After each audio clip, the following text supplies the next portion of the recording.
Hey there, I am Joel Dubois, and this is Christian Counseling, Introduction to Christian Counseling. And the two questions I chose to answer are how does marriage counseling differ from individual counseling?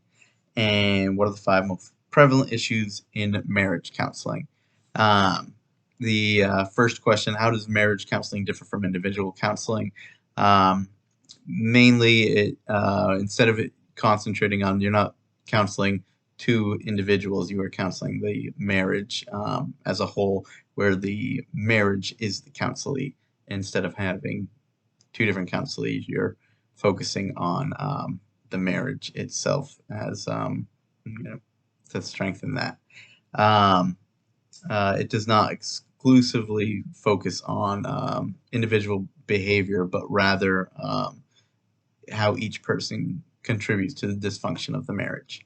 Um, this can be difficult for the counselor because the individuals might have different goals, expectations, and be at different stages in the marriage where one might want a divorce and the other one wants to save the marriage. So there certainly are challenges for the counselor if in the case where a marriage is determined to be unsalvageable. Generally, the counselor will continue counseling one of the counselees and try to find another counselor for the other one, where they can mourn the loss of the relationship, um, and then when time is right, the counselor help them move forward to the future and hopefully forgive the other person, which is a big step in that. And then the second question is what are the five most prevalent issues in marriage counseling? And the first one is failure to communicate. This is probably the most common issue. Um, there are other forms of communication other than just talking and listening, whether it be tone, body language, reading the other person on the what kind of day they've had, and just this is the most common thing that people come to counseling for.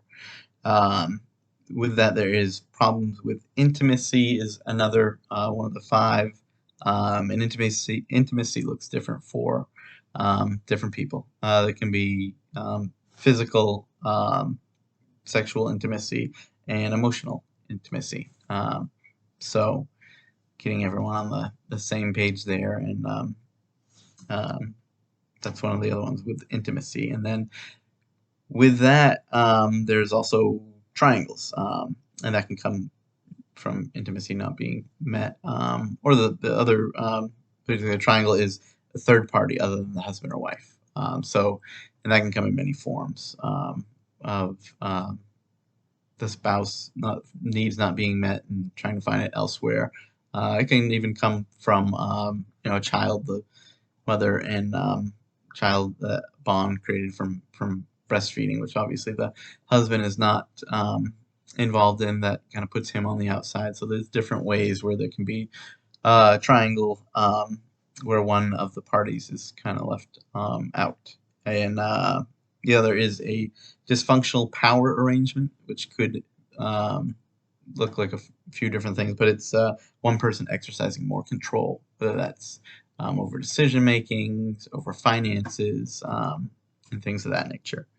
And the final of the five is sex in a marriage, and so it's they say it's important not to get into a routine, to have um, both sides met.